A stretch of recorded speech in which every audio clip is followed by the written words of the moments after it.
Get ready. You're going to your auntie's. I don't want to go to my auntie's. You're only going to be there a few hours.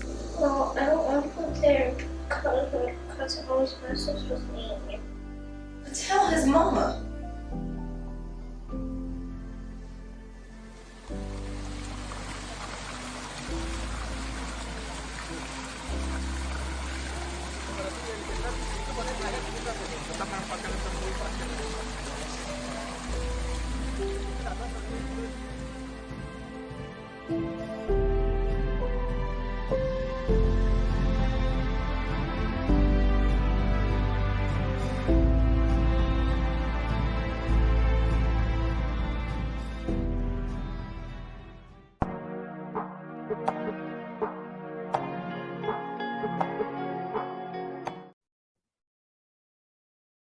Hi, this is LaJune with LaJune Singleton LLC, Fitness, Health, Nutrition, and Wellness Podcast. Today, I would like to welcome author A Child Left Behind by Suicide, Miss Mia Wallace. Thank you for joining me, Mia.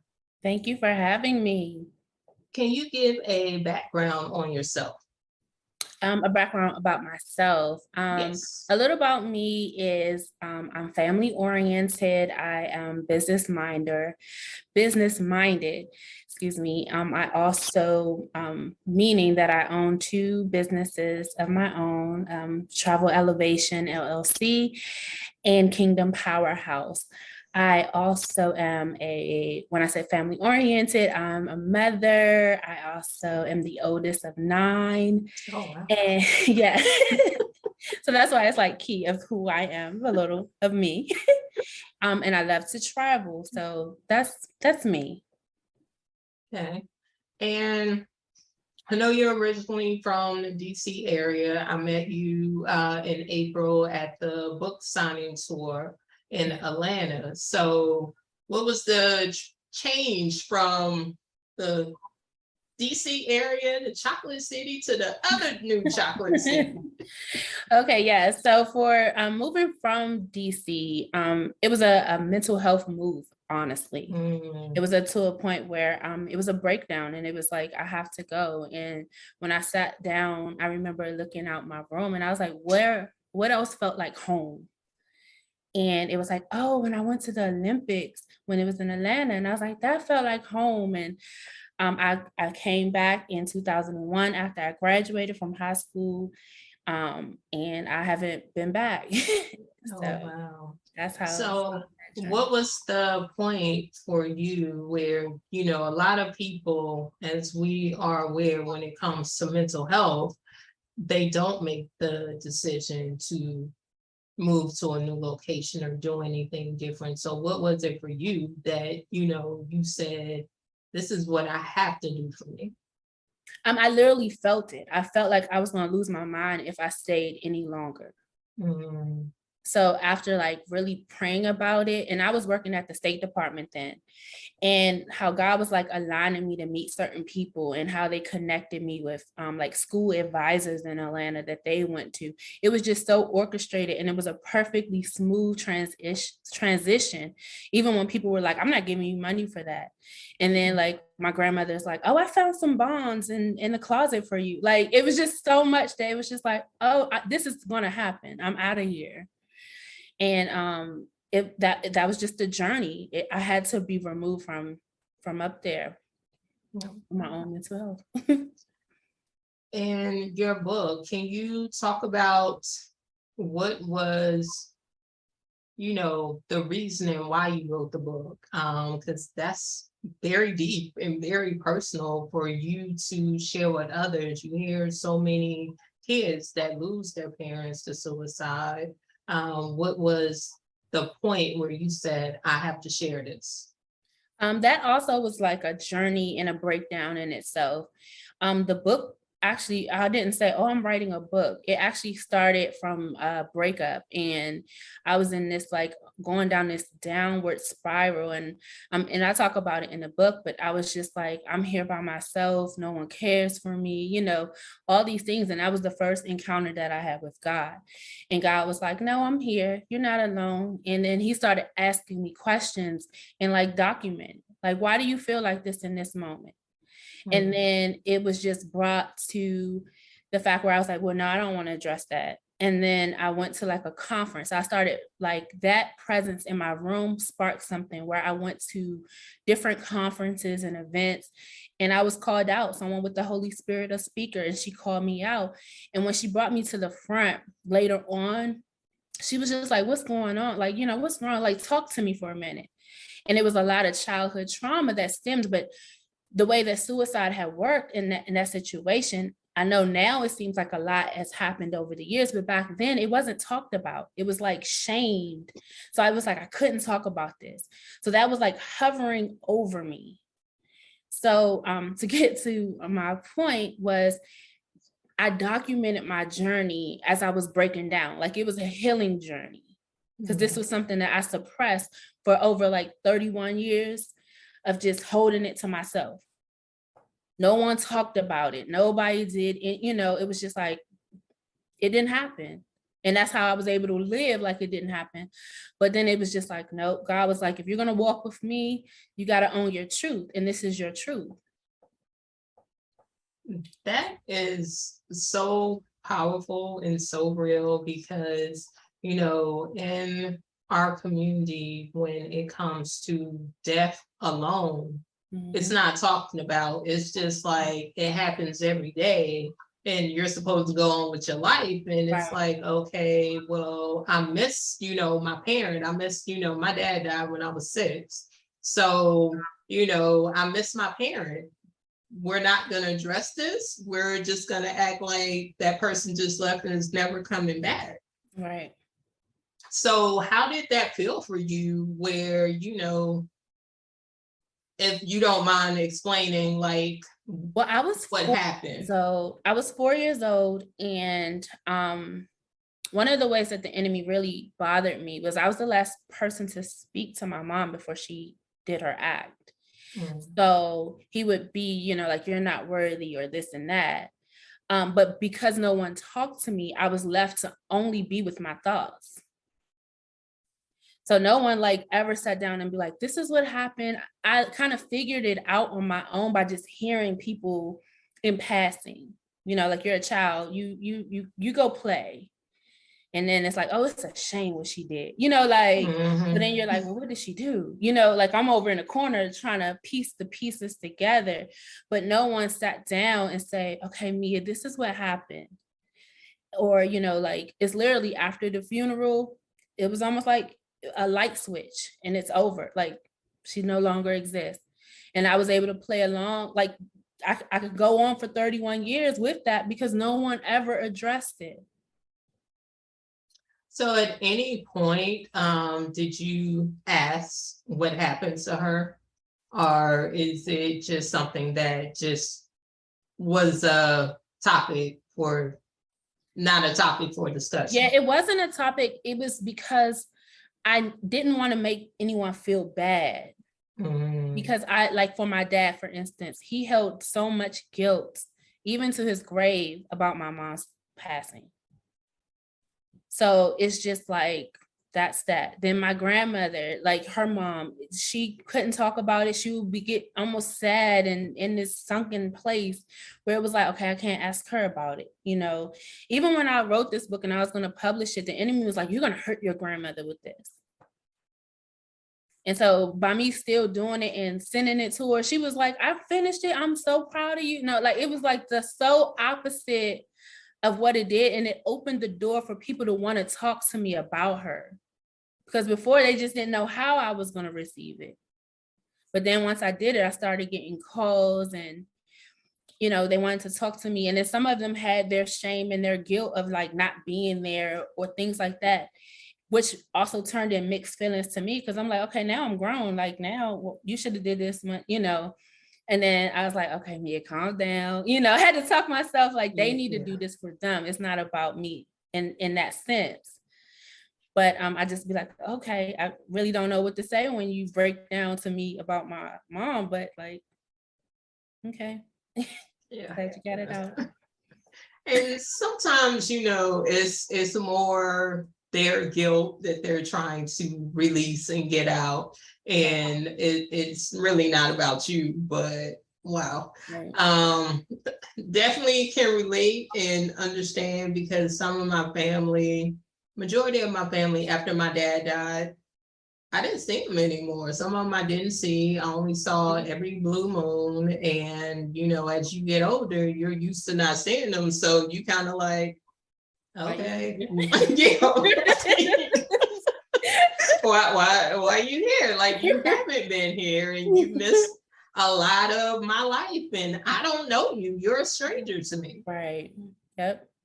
So can definitely relate and understand that. So as you were getting older, were there any points where felt like you felt suicidal, or some, mental depression or anything came up from you? Because typically they say is transferred over to at least a kid in the family. So is there at any point that you felt like that? That's the blessing of my story. God really guarded my mind. So that wasn't my case. What I was able to do was suppress it, but it didn't exist. Like, literally, I functioned as it didn't happen. So I went on life with like this story in my head of what my new life was. So then it was like, once it started getting exposed. So if you mentioned suicide around me, I would run the opposite way. I wouldn't even be around it. So if it's like, oh, someone on the news, it just like, oh, it was a suicide. And then I would just walk away.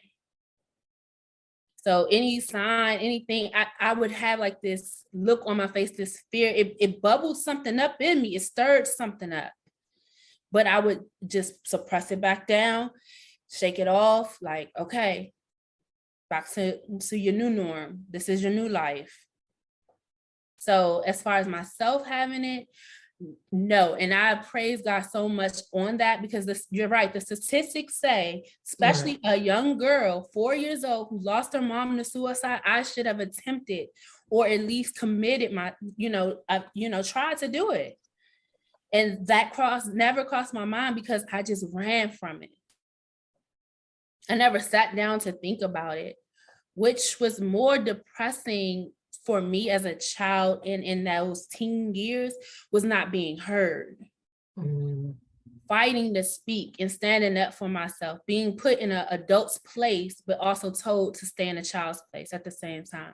So those were my battles. Like, that's where I was losing my mind, because you're making me an adult, but you're telling me to stay in my place. So then it's like, okay, hold up. This is not going to work for me. So that's where the depression, all of this, because it's like I'm fighting just to speak, to share my voice. So it just goes to shutting down. You gotta suppress it. That's more stuff that's just suppressed all the way in. And by the time I got to 34, it was like an explosion. Like, God was like, I'm here. We got to unpack all of this. So we got to go all the way back to when you was 4 years old. And I'm like, no. And I really took it as a punishment. Like, this whole journey writing this book, it was like, I'm being punished. You're making me talk about something I don't want to talk about. Somebody said suicide, I'm walking out the door, I'm closing, I'm out, bye. And so that's where it's like that pain started. Like, I never grieved her loss or anything until I was an adult. And so it's just like, okay. And then it's still stuff that's unknown from her story that God is revealing little by little, that, what you need. Like, this is what you need for this journey. So I hope that answered. Yeah, because I think for a young child, it's hard to understand and interpret, because I don't know if you saw anything with her, especially being so young for her. Like, you're playing, you're being a kid watching cartoons, that you even know what the signs were. Like, mommy was crying all the time, or mommy couldn't get out of bed, or so many things that, being so young, you may not really know that, oh, that's some signs. And for you to have to kind of grieve that, because it's kind of hard to grieve when you're 4, you don't know. Right. All you know is somebody's like, mommy's not coming home anymore or whatever, or mommy's gone or something like that. That's hard to really understand, because then you have questions. Well, where did she go? What happened to her? Mm-hmm. And not really having the real answers for it. Right. So how was that explained to you that, she was gone? It wasn't. It was almost like, I remember like my last memory was like my dad holding me over her casket, and like, say goodbye to mommy, and like I say goodbye, but it's like literally after he put me down, and my cousin told me this, because I really don't remember. I do remember looking over the casket, but I don't remember what happens after. And my cousin told me, I walked over to her and her mom, because they are she is like a couple of years older than me, and I was like, I'm ready to go. So I didn't stay the whole funeral. Mm. And then they was like, okay, let's take you home. And it was like literally that was the end of it. Wow. Yeah, because I know from my experience of going to the funeral and just being there and seeing him, and that was it. And it was no more conversation around it. So, it was, okay, he's gone. Right. So, and definitely being, 2 years younger, I can only imagine like not being really told anything and just go to a funeral. Right. And then I have like pictures of like things that we did, but I don't remember any of them. Like, I don't remember, like, I guess because I thought at 4 you would have memories, but I think because it was so traumatic, the loss, that, and like I said, I was like the last one to be in the room with her. I walked out and then boom. And so like that trauma, I think just clicked the light switch is like the easiest thing that is so similar to what I feel. It's like somebody hit that switch, and then it just was like a whole block, and it guarded me, and I was not afraid, and like I wasn't scared. It was just like, okay. And then I was rushed to the basement. We were at my grandmother's house, and so I was rushed to the basement, and I sat down there by myself while everything was going on up there. I can hear them screaming and crying. So it was just sitting there listening to those different emotions. And it's amazing in a way how our minds are, because I can remember those things. I can remember the smell, but it's certain particular things that I cannot remember, like the deep, dark details of, like you said, what was going on, where I could have sensed like it was something wrong. And just a spoiler of the book, but I just asked her, like, did you want something to eat? My grandmother told me, go ask everybody in the house that they want something to eat. And it was literally, she was like, no, like, like it was nothing wrong. But then I found out like it was planned. What she did was out of trying to fix her situation. She thought this was the best outcome to save the ones that she loved, that was dealing with I'll just put it out there, like she was subpoenaed to testify against my father. Oh, wow. So it was like, okay, let me figure out how to fix the situation myself. But it could have been other ways and other things. But then it was also other factors involved that just led to, this is the best option for my situation. And she wasn't a believer. She didn't believe in God or knew God like how I'm learning. I'm the first in my family to take this journey this way. So like those facts started coming to me, because I was talking about when I was talking about my book, I was mentioning that. And I was just like, it was out of outcome. But then inside I was like, maybe it wasn't though, but then God started people started telling me more of the story, and I was putting the pieces together. So like I told you, people started feeling like, oh, I can open up. I was with her the day before. Let me tell you what was happening and this and that. And we were being followed by the feds and this and that, like it was just so many different factors. Wow. Yeah. So that's powerful, especially, your upbringing not being Christian or church-based or God-based, at what age or what point that you felt that God started to really connect with you? The amazing part is God was always there. So like when I was in that basement, I felt like I was by myself, but I really wasn't. It was like, it was almost like someone else with like a presence was in the basement, like, you're gonna be okay. So like, I didn't freak out. I just sat there. But like, if you were looking in, you were like, she was by herself, down there for a long time. And so I feel like God was always there, but he was waiting for me to be ready to receive him. Because there's other occasions throughout my journey of just my life where I could have been down a whole terrible road and it didn't happen. I was always protected. So it was like, okay. But when God realized that I was ready is when it was like that breakdown. But I was also curious because I would go to church. Sometimes we would go just to dress up and be cute, but nobody knew, but I knew something more while we were in the service.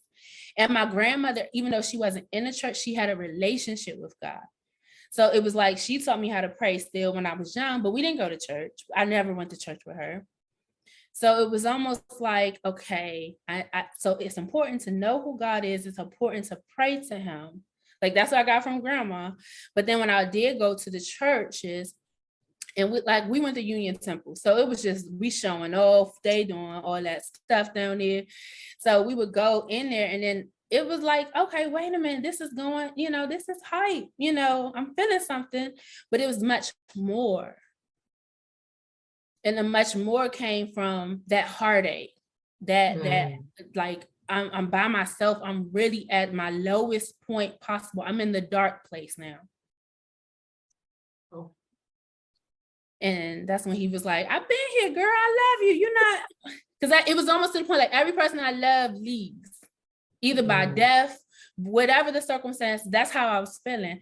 And it was almost like, girl, if you don't get up, I'm right here, knock, knock, And then it was an instant comfort. And that's when I was like, what I'm feeling right here in my bedroom, I started chasing after his atmosphere. I went to conferences all over this country, states I never even, like, is there people here? Am I gonna be okay? But it was worth it. And I mean, I get it because, you definitely, I know people who travel to Jordan and Jerusalem and places like that just to feel closer to God and just feel, his presence. Understand. Yeah. Because, it's something that is missing that you want to get and you want to receive. Yeah. And the people that I really thought I had and I needed and to count on, like when you're in that broken place, you're like, oh, I just need this. I just need my friend. I just need that. And then they disappoint you or break that expectation that you really need. Like, I'm really at a low place. Then you really like, okay, I really only have God in this moment. Mm-hmm. Because that's where I was at. I was like, I drove all over to meet people. Like, I'm coming home and y'all still not here. Y'all want to go to the go-go? I'm like, I'm not okay. Like, girl, you just need to go out, girl. You just need right? to have a man under you. That's all. Yeah. Right. Yes. Yeah, like, yes. No. Yes. So. Yes.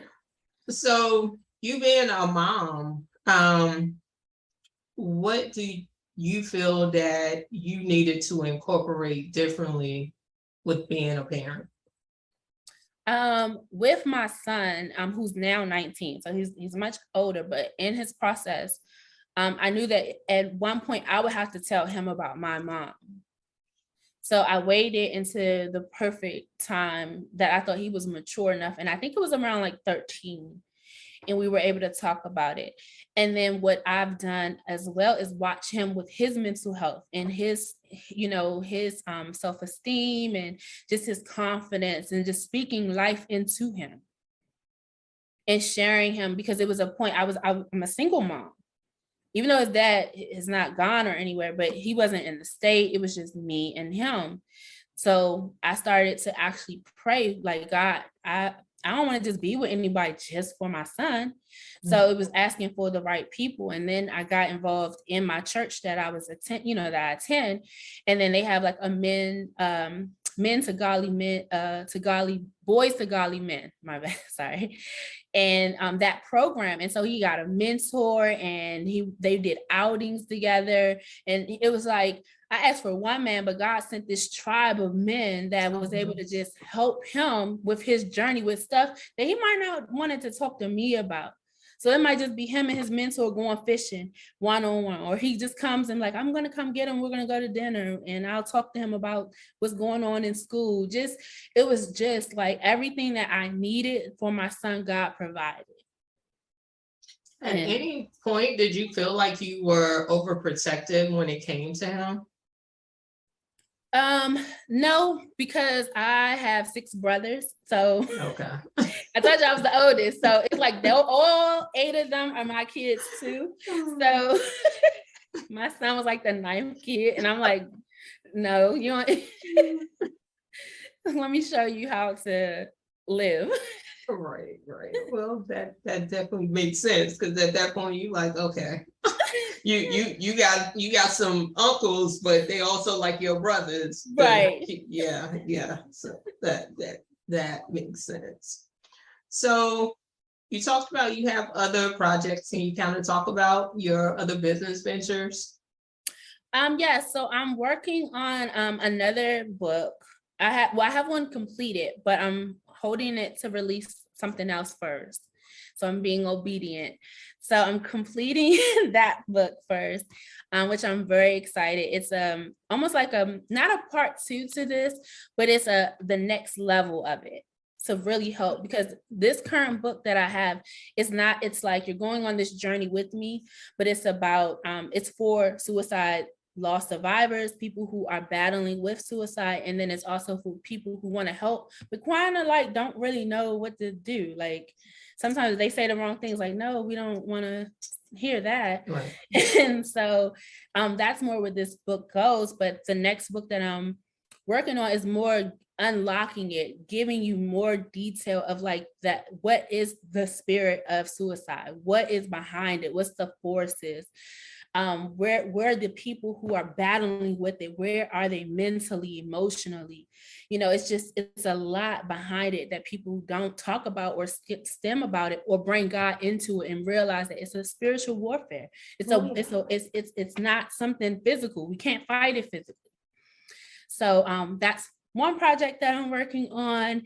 And then I do have some travel trips that I'm going to announce one soon, about like group trips, going some places and retreats. But that book is like the main thing that I'm focused on right now.